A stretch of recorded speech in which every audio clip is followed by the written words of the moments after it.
Okay, here we go. We're going to get off right off the bat on day two. A lot of the stuff is kind of redundant to some degree, but we'll try to do it. Remember, guys, what I did tell you yesterday, if you see this little markings here, the PAU and some numbers on it, those are the code numbers onto the purchase agreement update provided to us by Ashley Strauss Martin, who is our NMAR attorney. That's always our fallback. She is a lawyer. I am not. So if you go onto the TomTrujilloRealEstate.com, you'll see it across the link there on those classes. And I will leave it up there. And hopefully by tonight or tomorrow, I'll also have these uploaded on there as well. I think Ted sent you guys links. So that's always good to have.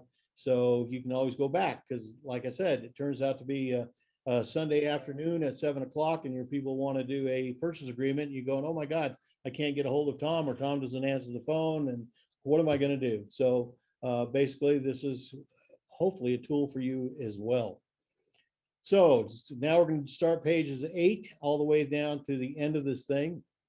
We'll take some questions. So jot questions down as you go along, and we can always go back to this. And here it is, the seller's duty to disclose. Seller shall disclose to buyer any adverse material facts known to him about the property. Okay. Adverse materials, we know what those facts are, so forth. You know, that's when they're supposed to be filling out a property disclosure saying they got a new roof back on it in 2018, or we've been doing a constant maintenance or whatever. You'll see my little highlighted note there is brokers beware of knowledge of adverse material facts. And that's because once they started telling you, or they give you this line, you know, I don't want to put this into the contract, but I just want to let you know 2 years ago, we stop them right there.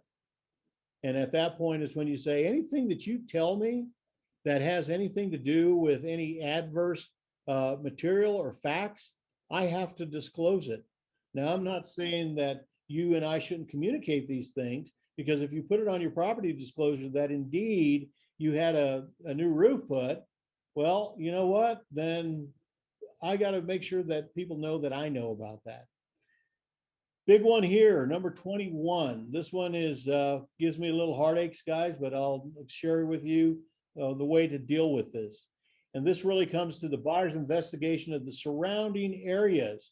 And as you can see on that thing, buyer warrants that prior entering into the agreement, he has thoroughly investigated the neighborhood and the areas surrounding the property to include, but not limited, the investigation of following: existence of sex offenders, other persons convicted of crimes reside in the area, and presence of structures located, businesses operated, activities, blah, blah, blah, blah. More importantly, it says by entering into this agreement, the buyer represents he is satisfied with the neighborhood and surrounding area and agrees that any issues regarding the surrounding area will not serve as grounds for terminations of this agreement. I don't know if Leanne is on here at some point. I think I saw her prior to this contract coming out. Are you there, Leanne? I can't remember if you were or not. Leanne had a deal in northern New Mexico, and the people terminated after the fact that they found that, I think it was a landfill was next to them. Okay. Unfortunately, it was the old agreement. If indeed that would have been the case today, you know, they basically were to sign off on this thing and say, you know what, I know that there's a landfill over there. And if they signed off on that thing, if they've been initialed right in there that, you know, this would not serve grounds termination of the agreement, she probably could have kept them on track. Okay. But more importantly, it's hard because when you're doing the purchase agreement with your clients, they never really think about this until they're in the middle of the agreement. And they go, well, we don't know if there's sex offenders in there. How would we know? And they ask you as the broker, well, can you tell me? Well, no, I would highly recommend that you go onto the website and look up sex offenders in the area if this is an issue for you, and stop the contract at that point. You know, I've been there. I've seen that when we were looking at, or when I was doing stuff over at Quail Run, that I got in the middle of a contract. I stopped and spun around the computer, and they were computer literate. Fortunately, they looked and they were okay with it. The better way to be doing that is when you're, beginning to show people around, you can say, right now, you should be looking around this area if there's anything that bothers you. And that includes things, maybe you're concerned with, and they go, well, how about crime? Well, you can look at that stuff, but be careful with this one, because at the very end of the day, in the olden days, they could say, well, I went and looked after I signed the agreement, and I found out that we had that landfill, or that we had there's a big schmoo there because there used to be an old gas station there. We want out of the contract because we don't want to spoil our water or getting in our well. But the way it reads now, guys, be very careful with the fact this serves their sign off on that. And this will be a question that will come to you guys. So figure out what your script is of how you're going to communicate that to them as well. All right. Inspections. The parties are encouraged to employ competent and appropriate licensed professionals to perform all inspections. I think it's July of this year, all inspectors will now be licensed through the state. So, don't beat them up right off the bat, because they have until July, just like us, when we were getting our license, to actually get licensed. So, but you can certainly talk to them. How's your licensing going? Because come July 1, they now have to be licensed inspectors. This is your general inspector that we normally hire to do all of our, probing around the property and so forth. And it also will go a little further that the parties are encouraged to employ competent and licensed professionals. That's going to be that question that they're going to ask you. Well, I don't know any inspectors, do you? At the very least, always supply them 3, but keep in mind, and we'll get a little further down on, I think it's paragraph 24, that kind of gets us off the hook. I call it our CYA clause. But always try to provide at least 3 and let them make the selection, because at the end of the day, the contract is going to be with them and that inspector. Okay. And what should they be doing? And when you're communicating to your buyer, you want to make sure that they are really doing their due diligence to make sure that all material facts are relevant to the purchase agreement, and that the buyer is really happy with the intent of what they're purchasing, and that they're aware of any physical conditions of the property and any other implications that should be disclosed. Okay. Those are those things that are all, could be an HOA agreement. These are all part of this buyer's duties and rights, and that they should read all written reports provided by professionals. And, they can talk to you about it and so forth like that. And then it gets to be a little harder, because they put that onus on us as a buyer through the ORW, and that's the objections, resolutions, and waiver. That will probably be the next class I'll be teaching to the new brokers. Of course, all the senior brokers are always welcome. We're just trying to isolate a specific date to do it. Then the second part of that is they have the right to conduct inspections. This is where you get into the scenario all the time, and you'll see it on occasion in an MLS listing. Property sold as is. There's no such thing as is. The buyers have the right to inspect. Doesn't matter. They can inspect any of the things that they choose is under their right, that they want to check out, that they feel that is necessary. And this can include, there's a laundry list, as you can see: electrical, heating, roof, lead-based, blah, blah, blah, hot tubs, wood destroying indicators. They have the right to have those things inspected, even if it says as is. Recently, I had a seller who, it's an old property, big land, wonderful old place. And, I was dealing with a family of 6 siblings. They go, well, we don't care. We want to sell it as is. We got a contract. They said, we still want to sell it as is. I had to communicate to them, there is no such thing as is. They have the right to inspect.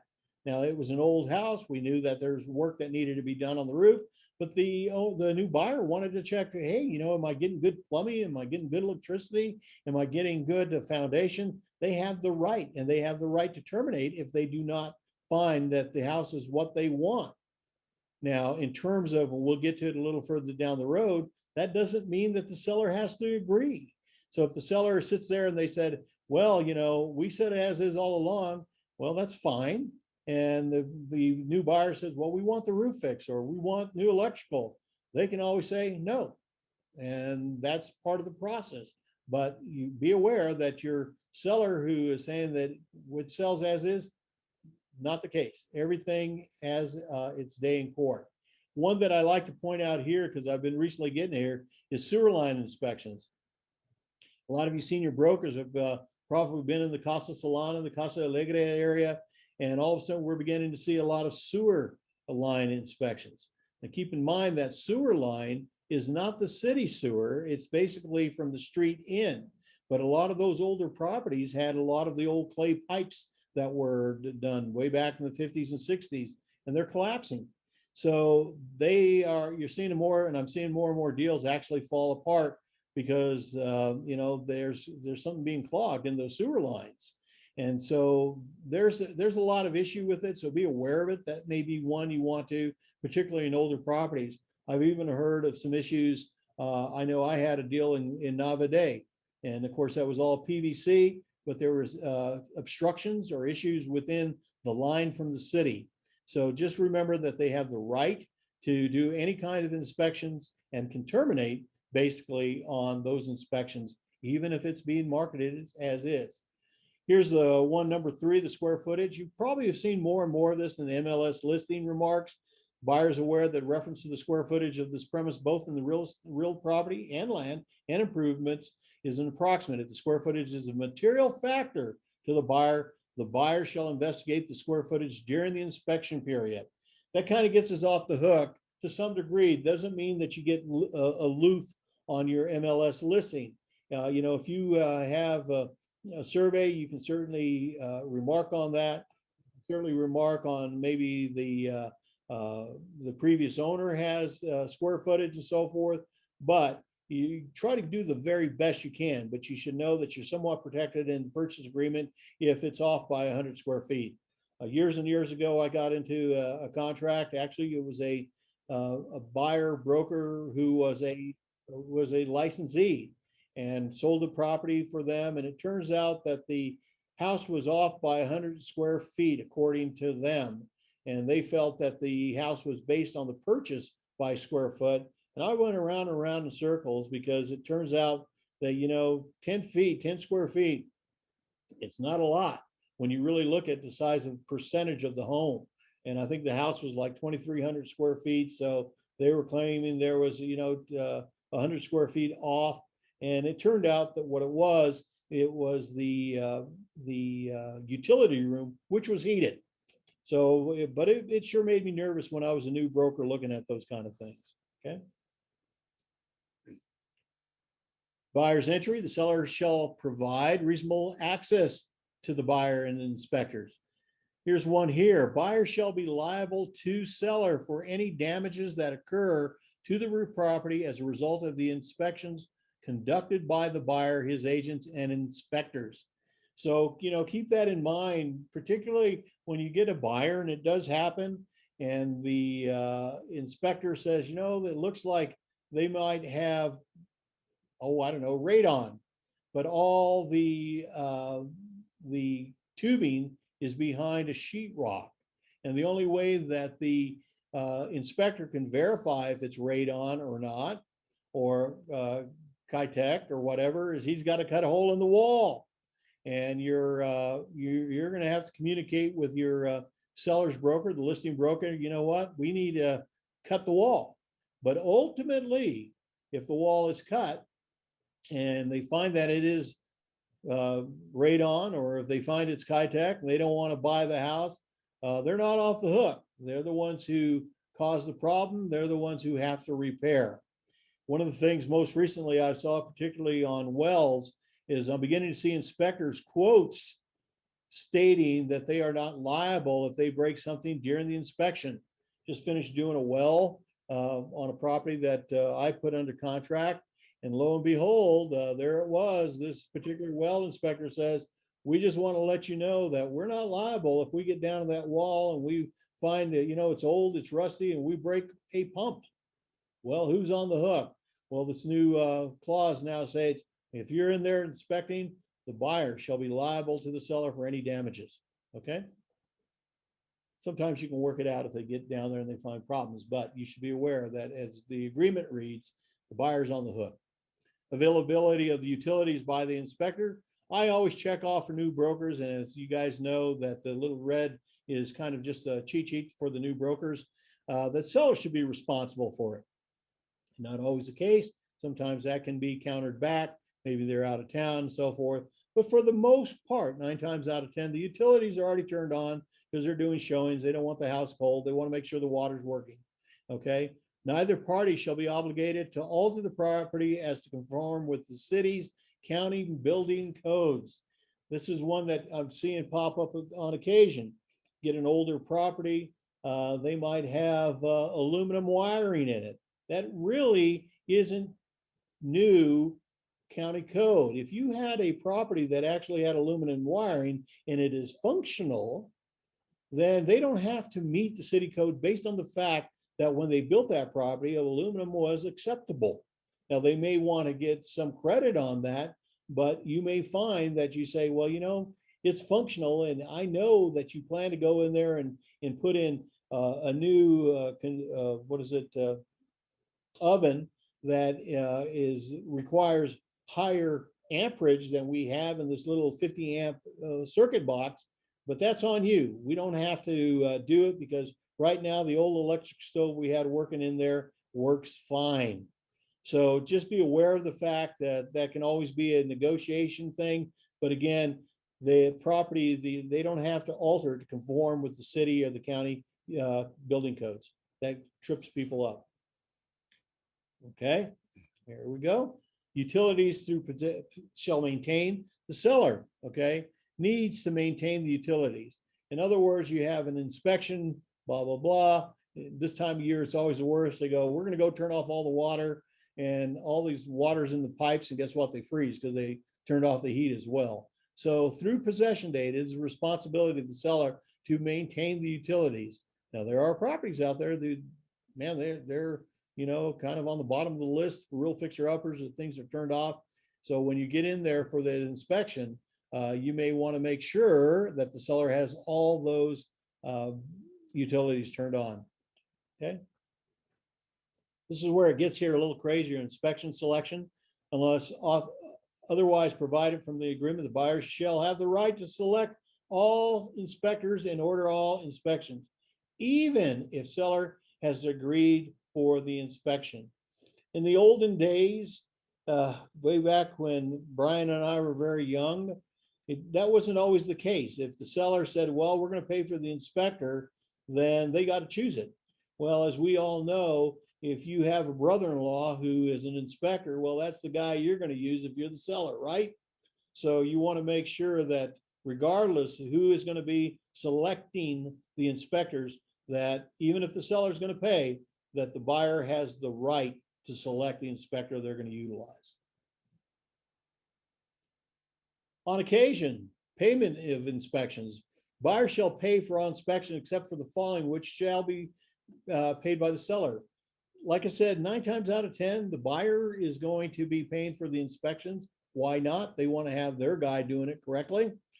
But with the exception of one that does pop up on occasion, not that it can't be negotiated, but when you get into a septic, most cases, the seller will pay for the septic inspection as well as the recertification because it's under their name. And before you can sell a property that has a septic, the state of New Mexico will come in there to verify that the tank is appropriate for the size of the house and that the tank is flowing correctly and that the leach field is working correctly. And that's a law by the state of New Mexico. Many years ago, we didn't have to worry about it, but we've turned into being the watchdogs for the septic. And we will also be holding a class strictly just on septics and how to do that particular part of the agreement itself. Okay. This is one that trips a lot of brokers up because I see this constantly in a lot of purchase agreement. The party who has agreed to pay for all shall do so, even if the transaction does not close. So you get in there and you do an inspection, and the first thing and it turns out we don't want to buy this house, the buyer says. There's too many problems with it. And so you go to termination. This is the battle that I deal with mostly 9 times out of 10, is all of a sudden they terminate and they want their earnest money back. And the seller says, no, we're not going to terminate, blah, blah, blah, blah. Reality is they say, well, we're not going to pay for the inspections. We still owe the guy to do it. We're not going to pay for it. It gets ugly. So they've written it out. The party who has agreed to pay for the inspection shall do so even if this transaction does not close. You don't want to leave those people on the hook. And as a good broker, you don't want to get that reputation that, oh man, I don't want to do work for Tom because his buyers, if they walk the deal, they never pay me. Because believe me, you're going to need those inspectors over and over again. Delivery deadline, inspections, reports, and documents to be delivered to the buyer. Understand, I underline to the buyer. No later than blank or days from the date of acceptance. The reason that I highlighted that is a lot of times you have no inspections that is going to be delivered to the buyer from the seller. So why would you put a date in there if you do not expect to get anything from the seller? In the old days, it was kind of bumped up. Now, you can go back to your, like when you have the HOA documents to be delivered and so forth like that, you can put a final date because those are documents that should be delivered to the buyer. That's the only time that you want to do that. But the way it falls right now, a lot of times people only view this as a general inspection unless you have a general inspection that they may have gotten and that you may want, because a lot of people are doing pre-inspections. That's the place that you would say inspection report to be delivered to the buyer no later than 20 days from date of acceptance or 5 days from inspection, because they've already promoted, they've already done the inspection. You may want to go ahead and look at it. That's the only place. All right. If the seller is responsible for ordering an inspection document, the buyer does not receive the report or document by delivery date, the parties may agree to extend all dates or deadlines, or buyer may elect to terminate the agreement and receive a refund of any earnest money delivered. So that's the one place of strength that if you went back and you were looking at the documents that are to be provided to you, HOA, septic documents, whatever, and you have a deadline date that's hard and fast, you could put that date in there, and that's going to cover you on all those other inspections. But for the most part, you have other places that deadline is already going to be required. It's going to be required, 25 days upon acceptance or whatever it may be. The objection deadline is a different story because you now basically have an inspection. The buyer objects to be delivered to seller no later than 15 dates of acceptance. When I do a contract, and I think I mentioned this yesterday, I try to get as much of the work done up front as much as possible. There are times that I will call a couple inspectors that I like to use, and hopefully my buyer will select them as well, and says, what does your calendar look like? Oh man, Tom, I can't get to you for 3 weeks. Okay, tilt, next inspector. What does your calendar look like? Well, I can get it done, Tom, in the next 2 weeks. Great. That may be the date that I'm looking at because I want that inspection done as soon as possible. Because if the property isn't suited for my buyers, I want to be able to terminate the agreement. I want to be able to get out, and I want to be able to find them other properties. All right. So for sake of conversation, this is a fair opportunity. I found most inspectors can get your deadline completed within 15 days. And then you can have resolve, ORW, big class, next one, 18 days from the acceptance. Key that your buyer is aware of these dates, okay? That's creating that calendar right after. And then I just do the old school kind of calendar. I've seen Excel spreadsheets, Word documents, they're fine. I'm old school and I like to give them a calendar that says February and March and April, and it's there, it shows them. They stick those things right on the refrigerator and they follow it like crazy. And if they can see that they need to get that inspector in there ASAP, and that they have to have those objections to the seller 15 days and it's in that calendar, they're going to move on it. So it's a little education. When we get to waiver, buyer to initiate if applicable, okay? There are things that they can do and things they can't do. If you can see that first checkbox that's highlighted, unless required by law or the buyer's lender. So when you get into the VA loan, FHA loans, the Mortgage Finance Authority loans, guarantee you they're going to want to make sure they have their inspections all lined up. You have a little bit more flexibility on a conventional loan, but in truth, I encourage always, and for you to encourage your buyers, let's get this house inspected. I don't care how new it is. You'll find issues and things that that will come back to haunt you later if you convince them not to do it. Now, saying that, that's your seller's, or excuse me, your buyer's desire. They may be a contractor. They know they're buying a dump. They don't care. They say, well, we're going to buy it. We don't need an inspection. We're going to rip it down, or we're going to redo the whole plumbing anyway. There are sections to the rules, but these are just some safeguards for you to make sure that you're always trying to talk to your buyer that it's probably a good idea to get an inspection. Tom? Yeah. Hi, can I add something? Sure. If you guys miss that objection deadline, you have just taken away your buyer's ability to object to any of the inspections. That is not that's not just a little date there. It's huge. If you miss that date, you have literally taken away your buyer's right to ask for any kind of repairs.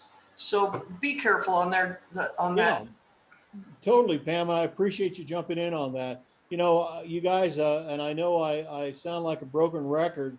Calendar and deadlines are everything.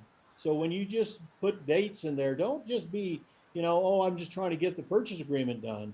Make it real, because at the end of the day, you're going to be the person responsible. And believe you me, even as nice as your buyer is, if you miss a deadline and it's on your head because you didn't get it back to the seller's broker, guess who they're going to come after?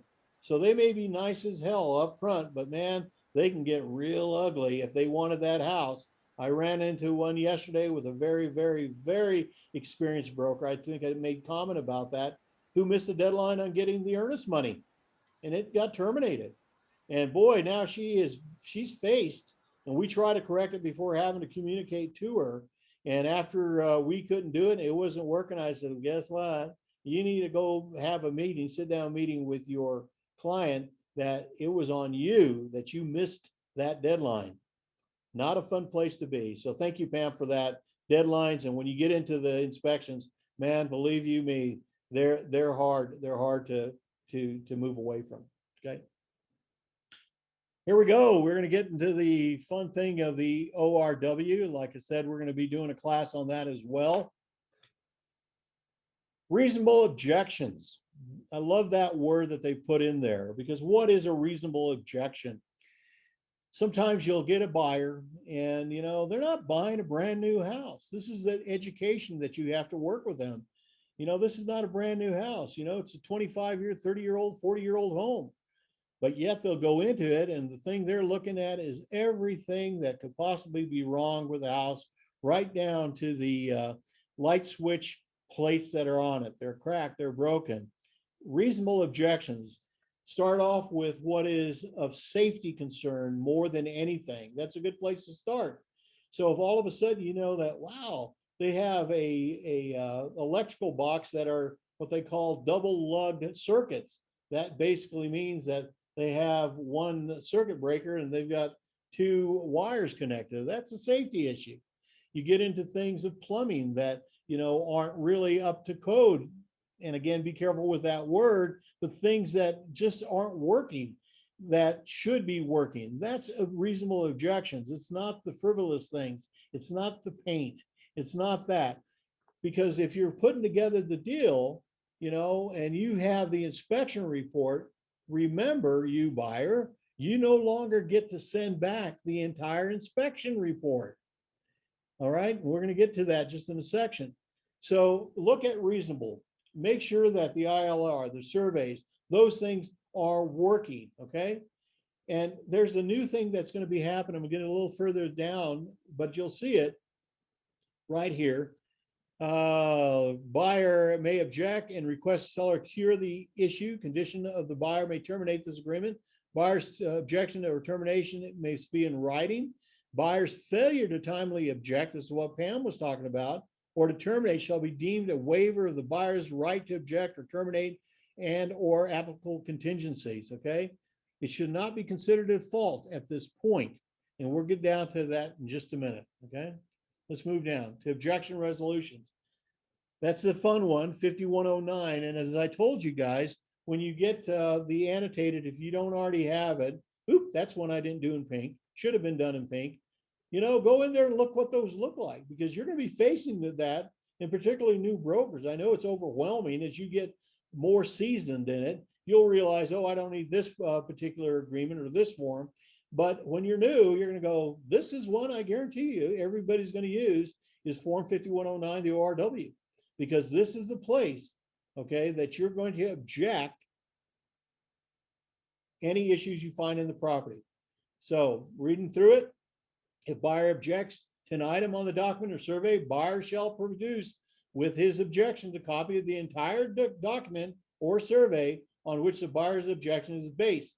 So to inspections, the buyer objects to an item on the inspection report, buyer shall produce with his objections only the sections of the report on which the buyer's objection is based and agrees agrees not to send the entire inspection report.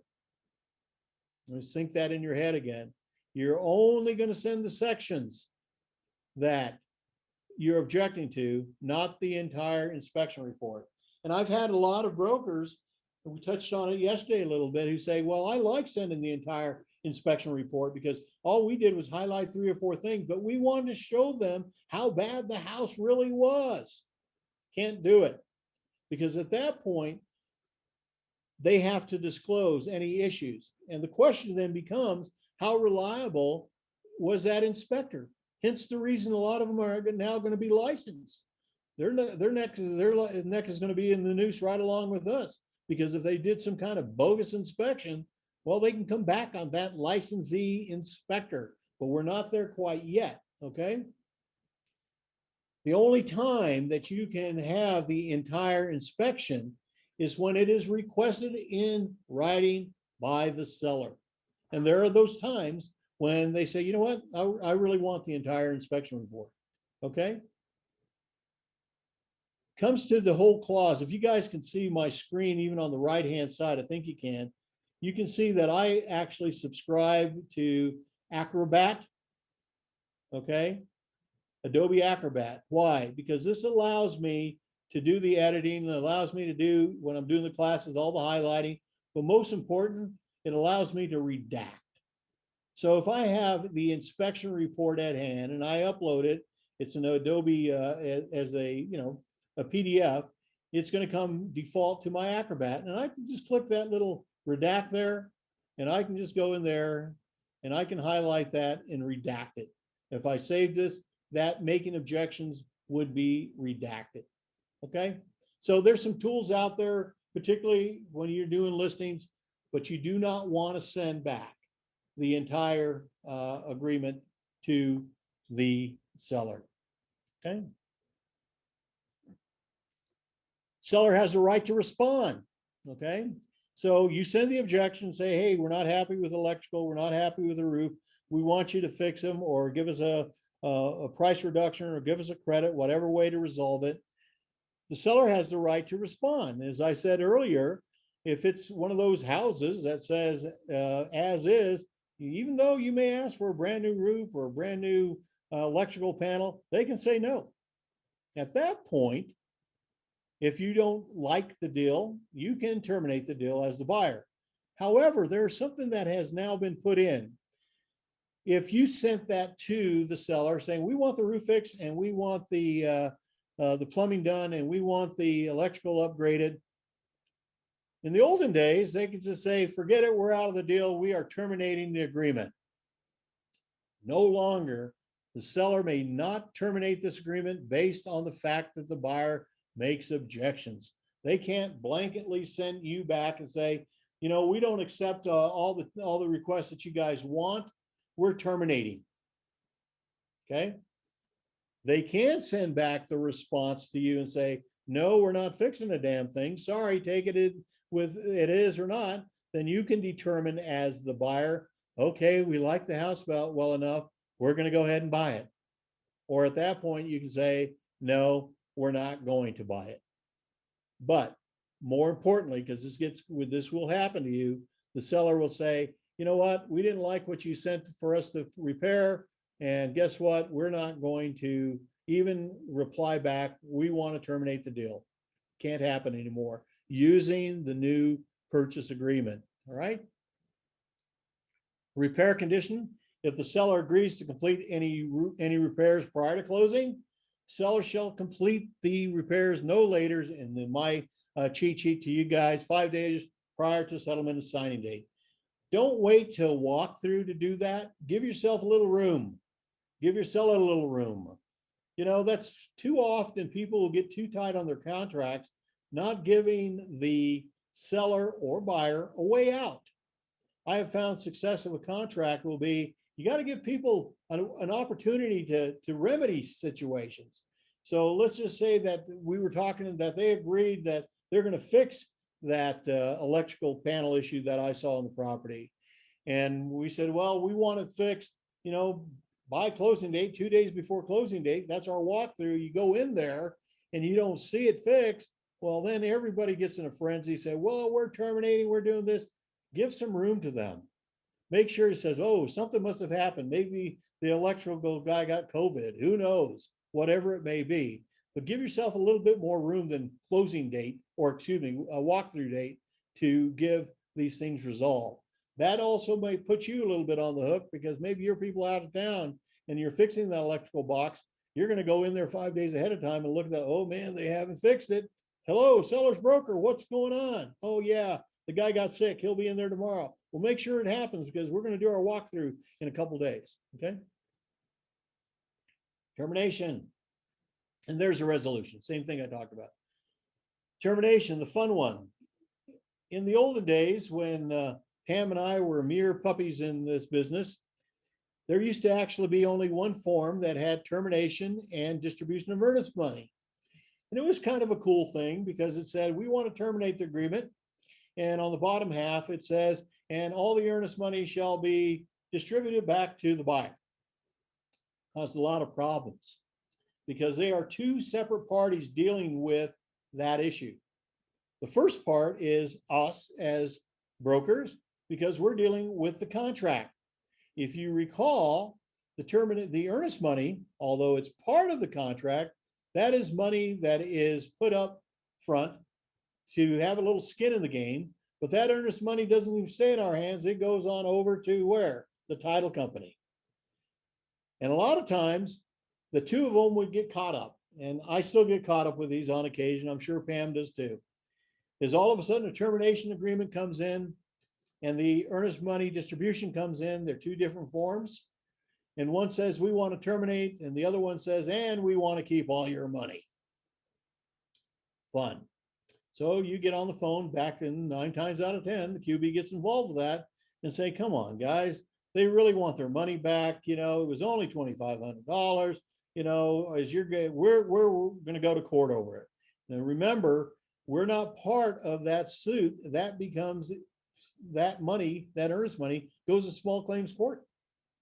So they separated it, that you could sign the termination, and they may or may not sign it back. The other party, that's an issue.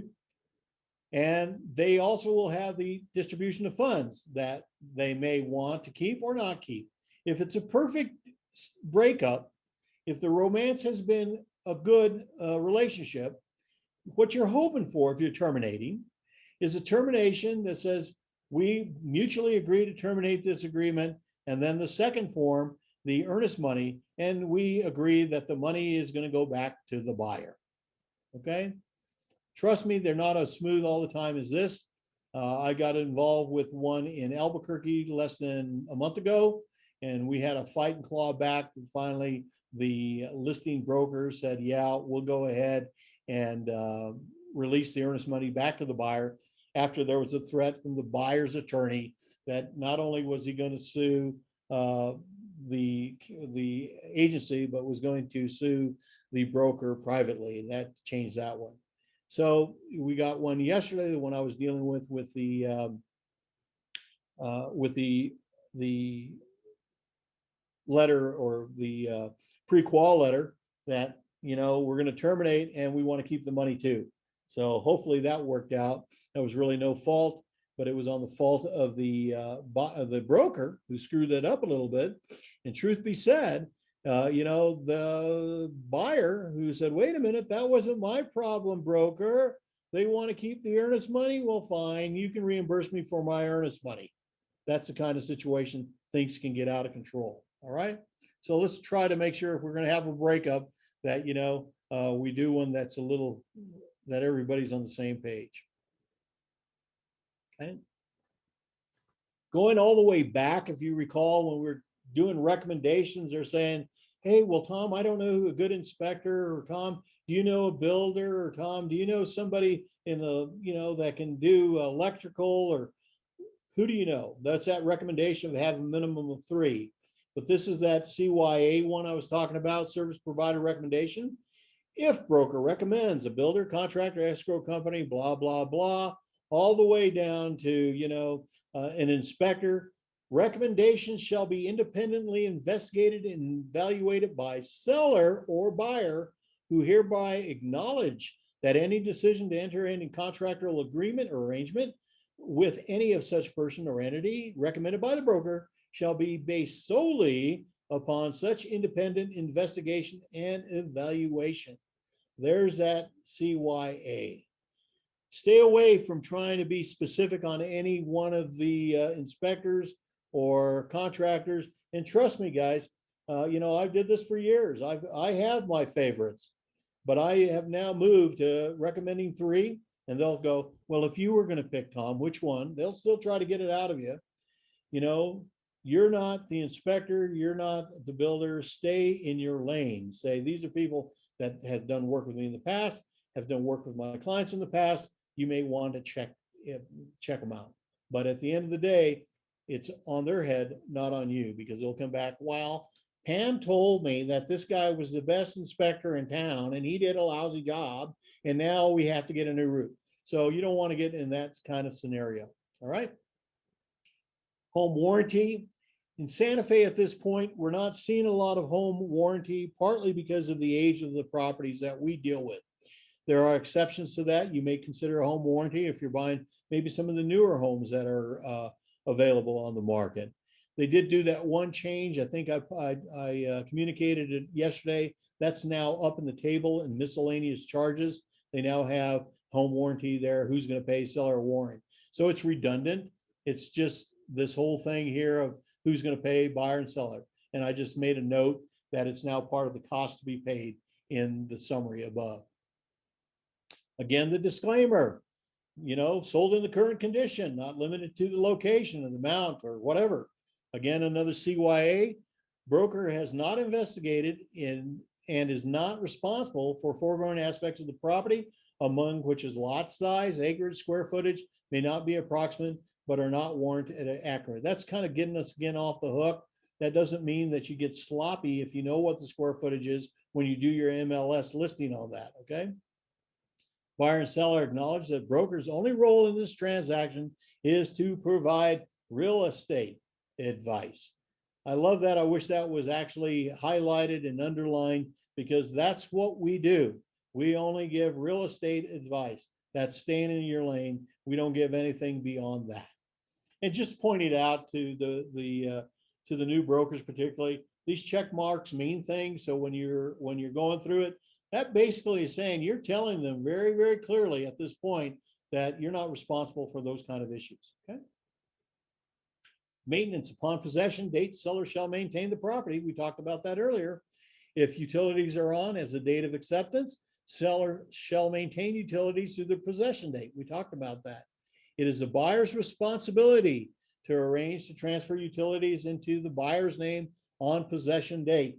So the seller on one side, he's going to be saying, turn off the electricity, turn off the water, turn off the cable vision, whatever they have there. More than likely here in Santa Fe, we kind of do it nicely and say, we would like to transfer our utilities, and they will be going to a new buyer, okay. A lot of times we're lucky. I know at Fidelity, they do a lot of that work for us by getting it there. But at the end of the day, it is still the responsibility of the buyer. So that is providing sometimes a phone number to P&M or to the water company here, the garbage company, or the county, so that your people can start getting ahead. And sometimes they freak a little bit. And I tell them, it's no different. Did you ever live in a rental? Yeah, well, you had to call up the water company and tell them, well, I'm now the new tenant. It's not hard to do. Most of the stuff can be done online or over the telephone. Okay. There's that pre-closing walkthrough within 3 days prior settlement. Seller shall allow access to the property. That's the chance for them to go check it out. And as I said a little earlier, don't wait on those other things that we're supposed to do. I said 5 days on that, 3 days too. And we do not require this right now for compliance. It is a very, very good thing to use. I've started adopting it. Oh, I don't know, maybe 5, 6 years ago. And that's the walkthrough statement, form 5110. And you go there with your buyers, you walk through the house, and basically all that form says is, everything looked like it was in order. Things look right. I call it a CYA because at that point, everything's there. And all of a sudden you show up on the day you move in and the refrigerator's gone. Well, the movers came, they took the refrigerator. Wait a minute. It was there the day that we saw it and it's gone now. So it's a good one to do. Yeah, Pam. We do require it on our checklist. It's a required form in Farmington. So I love hearing that, Pam, because now you've given me a little bit more solidification, because I've really considered doing it, and I've gotten a lot of pushback on it. But if they're doing it in Farmington, don't be surprised if it doesn't come to Santa Fe next. sorry, Santa Fe. All right, here we go. Risk of loss prior to funding date. Seller shall bear the risk of fire or other casualty. Remember way back when we were on yesterday and we talked about one of the first things I asked my buyers to do is verify that the property is insurable. You want to do that. And partly you kind of want to have slop over if you can do it. So let's say the house actually closes on the 10th of the month. So you, the buyer, will say, you know what? I want my house insurance or my insurance, my casualty and fire insurance to start on the day I'm going to close, so that the seller has it in place and you have it in place. The last place that you ever want to be is on the 9th, the seller has pulled out, okay, and they no longer are paying insurance. They're going to save a few bucks, or they say, oh, we're not doing it as of the 1st of March, and there's no insurance on that house. That house burns down. Guess what? Ouch, you're in trouble. But let's say that that house burns down on the 9th. Well, that insurance is still in place with with the seller. Does that mean that the deal just goes away? Well, it can. You could probably terminate based on the house is gone. But let's just say it was just a partial roof that caught on fire. Well, their insurance company quite possibly will say, you know what? We're going to pay for that. So, and you accept it. There may be discussion between the two insurance companies. And in the end, you agree to move forward with the contract, because the previous insurance, which was owned by the seller, he says, we're going to take care of it. Your existing insurance that you now have as the buyer, they may be in communications with each other, come to a settlement, and the roof is repaired and the contract lives. Okay. So it's just not an immediate goes away. I think all this information will kind of outline and basically what I talked about with insurance notification. Consent to electronic transmission, that's DocuSign, that's .loop, and that's Instanet. And so right now, new brokers, you can see I say do consent. And I think as time goes on, we're going to be more and more. Let's face it, we're just basically agreeing that we will accept signatures done electronically. Okay. Assignment, this is always a fun one. Assignment, buyer may or may not sell, assign, or transfer the buyer's right or obligation under this agreement or any interest herein. For the most part, it's going to probably be checked as may not assign. That basically says that, and this is always a terrible thing to say, but let's say hypothetically that people are from out of town and the husband flies back, the wife decides to stay here. God forbid he's in an airplane accident. The buyer's still on the hook. You can't assign it over because guess what? You're still part of the buying party. Now, you may look at assigning, and this is where you see it more commonly, where a person says buyer may assign, is they may be looking at doing an LLC, or they may be doing a living trust. So they may be assigning it as Tom Trujillo, Leonora Trujillo, but they're working on doing a living trust. So they may may assign because they're in the process of doing their living trust. And at the end of the day, by the time they get to closing, that the house will be recorded as Tom and Leonora Trujillo Living Trust. Same thing happens with 1031 exchanges. A 1031, as I told you, I love those all day long. Well, you actually have an assignee, and that's the 1031 trust person. So that's a very good place that you may see it. But for new brokers, 9 times out of 10, it will be may not assign.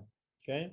It goes right to this item number 32. This agreement shall apply to and be binding and enforceable. Okay. And ensure and the benefit of the parties, their representatives, their successors, their heirs to the estate. So, that's kind of the worst case scenario. And a lot of times, even if they sign that and there's something catastrophic, that's an opportunity to have a conversation with the listing broker. So just worst case, you get a hard-nosed person says, I don't care, it's going to go to the estate. They got to figure it, they bought it. Okay. Definitions. These are all the fun things. And as I told you guys before, as a new broker, learn these definitions because these definitions are throughout the contract. If you learn those, you won't have any problems through it. They did add a new one. Again, expiration date means the date the party is revoking his or her offer or counteroffer. And they clarified it a little bit by saying if the party intends to make a counteroffer, it does not need to be made by the expiration date because of the counteroffer serves both as a rejection of the original offer or counteroffer. So what happens on that? Let's say that you have the purchase agreement and it says this offer will expire on the 25th within 24 hours. That's the expiration date. But then you counteroffer.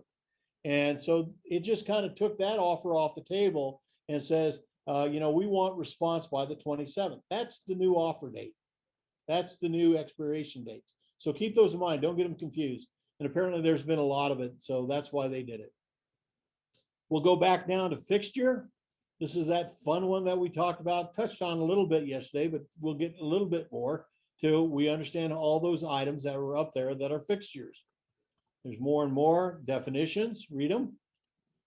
And here is that deadline default. This is the newbie that kind of gets everybody on the same track, that you don't have that immediate, you know what? You didn't send me that letter of verification of funds. You did not send me the pre-qual, just like I talked about yesterday. So default notice and opportunity to cure. Time is of the essence, except as otherwise noted herein, any default under this agreement shall be treated as a material default, regardless of whether the party's action or inaction is specifically classified as a default herein. So talking about that default, that using that situation yesterday with a broker who absent-mindedly did not send the pre-qual letter. I think all the intentions are there because she put the house under contract on the 17th. She got the pre-qual letter from the lender on the 18th.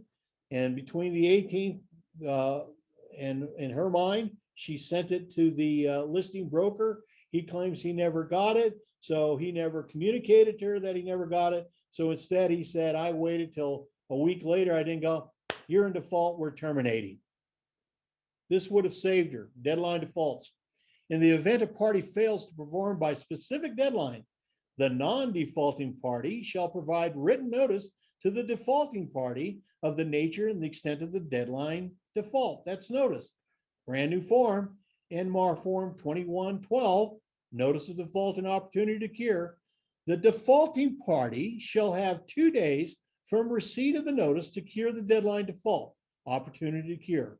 If after the notice and opportunity to cure, the defaulting party fails to cure the deadline default, then the non-defaulting party may elect to cease further performance under the agreement.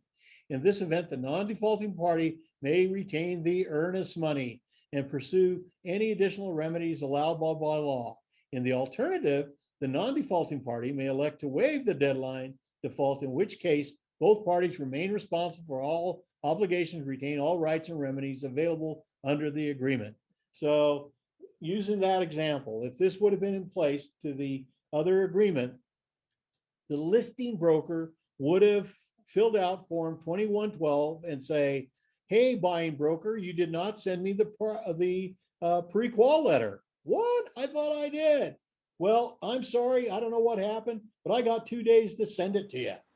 She could have emailed it to that guy and says, we have met the obligations that you have from your notice, and we'd have been back on track. Yeah, Pam. You have to give them that Yes. default and opportunity to cure? Yes. Really? Yeah. And you have to give them 2 more days. You got to give it to them.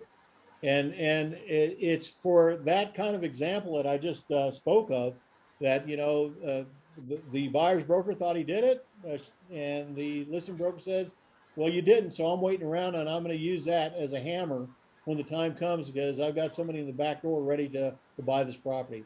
I went over this one quite a bit with Ashley. Do take a look at it, her comments on her update as well.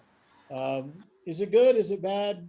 You know, it goes back to exactly what you spoke about earlier. Stay on your timelines. You know, don't give reason for these kind of things to occur. If you're a good broker and you're paying attention to your calendar, you're not going to have to deal with these kind of things. But it is a remedy that they now have. Yeah. Add it to our list, Pam. I don't really agree with that. I think once you miss that deadline, how many chances do you need? Well, I agree. But apparently there have been so many issues with it that this is the membership or the forms committee came up with this one, and this is one that's being endorsed by our. So if you missed the deadline on objections, can you use this notice of default to extend that objection deadline by 2 days? It's possible. I think that I think you and I would be involved with the other QB about it, but I think technically speaking, it's possible, Pam. It kind of makes gray area to me. So I'm really a black and white person. And so this is almost like, oops, let's, so. Yeah, and I hear you with it too, Pam. It creates almost this automatic extension that, you know, okay, I don't care. I'm going to be in default because I know I'm going to give a notice, you know, to it. Now, and the fact that they have to accept that notice. Right. So that's one that you and I can have fun a little bit with Ashley with, okay? Cool. Sounds good. Other ones. Not going to beat you guys too much on this other stuff. Attorney fees and costs, fair housing. We all know that. We can't discriminate. Counter offers. This agreement will be executed with more counter offers, so keep that in mind. You will learn that in probably one of the next 2 classes I teach, how to deal with counter offers. Right now they're tough because you know, when you put a deal out there, I really highly recommend to brokers here in Santa Fe, and you're communicating to your buyer, say, man, you got to make the best deal you possibly can, because everybody and their mother is going to be offering on the same property, and you could be involved with a counter offer that involves more than one. That's multiple counter offer, where, you know, 5 offers came in on the same property, and guess what? It's going to go out. Well, and they may have specific items that they want in the counter offer. They can do that, or they may simply say, provide us with your best and final. End of story. So when we're seeing a lot of offers coming way overpriced, we're seeing offers coming in with no appraisal attached, or being willing to pay over appraisal a certain amount of money. We're seeing the escalation clause being exercised. So it's just not like in the old fun days that, you know, I'd send an offer to Pam and I'd be the only offer, and she, woohoo, finally got an offer on this house. I've only had it on the market for, you know, 4.5 years. Those days are kind of long gone. So, you know, we'll have more discussion on counter offer as time rolls. Okay. There you talk about the multiple buyers. Authority, making sure that it is a person who's the right person to sign on the agreement. Force majeure, this is kind of a new thing has been involved in here. If you read in here, closing dates will be extended up to 10 days after force majeure no longer prevents performance of this contract. Where that came from is understand that that is a godly event. Hurricane, hailstorm, snowstorm, you're going to close on that day. Well, you know, it's the grace of God that you can't do it.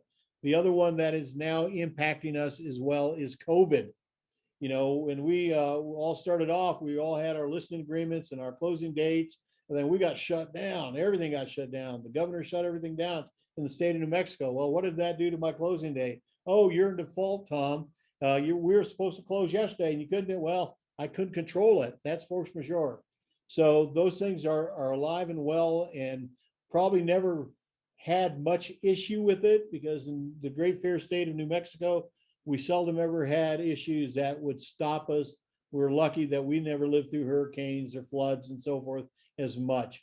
I know Pam and the team have lived through quite an issue up there with the mining shaft and the floods. That was an issue for them, and it was no fun. And you know, she got all her stripes there. So I figure that if we have any issues in here, I'm just calling Pam in because she knows how to deal with all that craziness. So for what it's worth. Last one here, we still have it in our forms for compliance. We'll be taking it out. And this is basically, oh, no, not quite, not there. I'm getting ahead of myself. That's force majeure acceptance. Hang on, I'm going to say it because there it is.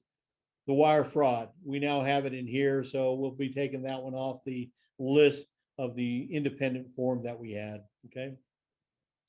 There you go. This again, they point out to make sure that you're using the right kind of inspectors and prior to signing off on this agreement. Understand force majeure.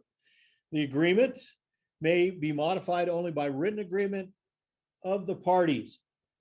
What does that mean? You better have it in writing, because I've had people call me and say, well, I talked to the other broker and the other broker said it was okay that we extend the agreement. Really? Where is it in writing? You better have it, because we don't do it here without writing. The same thing when you're talking to your buyers. You can assure them that, you know what, guys, everything that we do here is in writing. We do not do things, you know, based on, you know, I love when we all watch real estate porn on HGTV, and you see the guy says, well, let me make an offer and I'll see if they'll accept it. He gets on the phone and he says, yeah, okay, great. And he calls the buyer and says, they said they will accept, you know, $1.2 million. That's Hollywood. We don't do that, man. It's going to be in writing. At the very least, you'll see here to the new brokers, the estimated property tax levy probably will be sent along with this agreement to the listing broker. If it's lead-based, that also has to be signed. And remember, if the property was built before 1978, before you can sign a purchase agreement, that the lead-based addendum must be signed first and needs to be time-stamped that it was signed first. That's one that you can't wait around and say, oh, I'll do it after. That has to be there as well. Septic is also contingency. These are just some minor ones you want. But remember what I said yesterday. If you have documents in the MLS, if it has a property disclosure, it has a septic addendum, it has the estimated property done, it may even have, oh, I don't know, some kind of agreement in there, and they're there, download them, talk them over with your buyer. If you can sign them and initial them, get them done. So when you send back, or you send the purchase agreement with your pre-qual letter already in place and all these addendums, and maybe even a Xerox copy of the check that the buyer is going to take to the title company, the more that you give that other listing broker that you're already ahead of the race, there's a good shot he's going to want to do business with you, because that other broker who sent them a purchase agreement handwritten out in chicken scratches They're going to look at the professionalism of that broker compared to you who've sent them all this information. Okay, make it work for you. Expiration date, this is to the new buyers. I use the closing date of March 25th. That's, or excuse me, I apologize. I use the acceptance dates of March 25th. I'm pretending that today is March 23rd. All right. So you know what?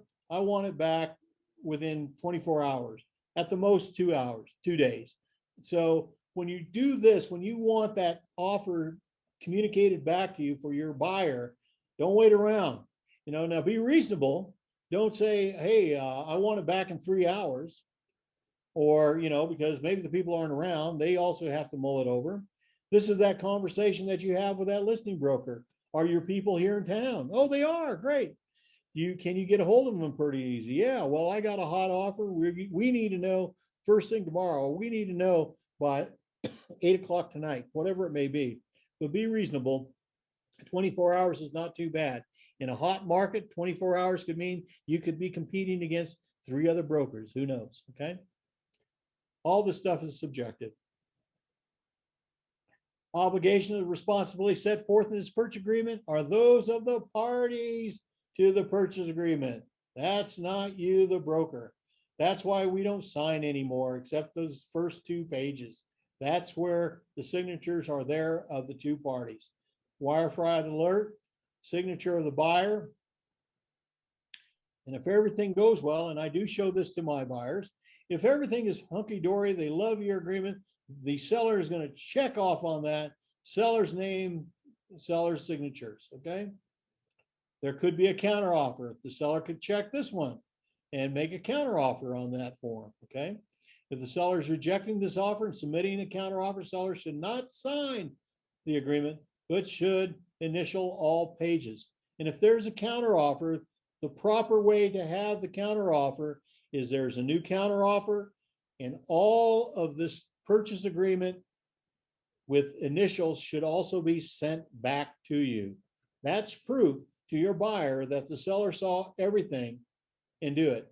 In the olden days, people would only send the counteroffer, nothing else. Trust me, make it a habit that you get the entire agreement back, even if there's a counteroffer. You'll appreciate that when you're trying to get through compliance and you go, my goodness, they never gave me back an initial purchase agreement. So get it done ahead of time. Or they may send back notice of multiple offers. These are kind of those nightmares we're dealing these days. Submits a notification, multiple offers, okay?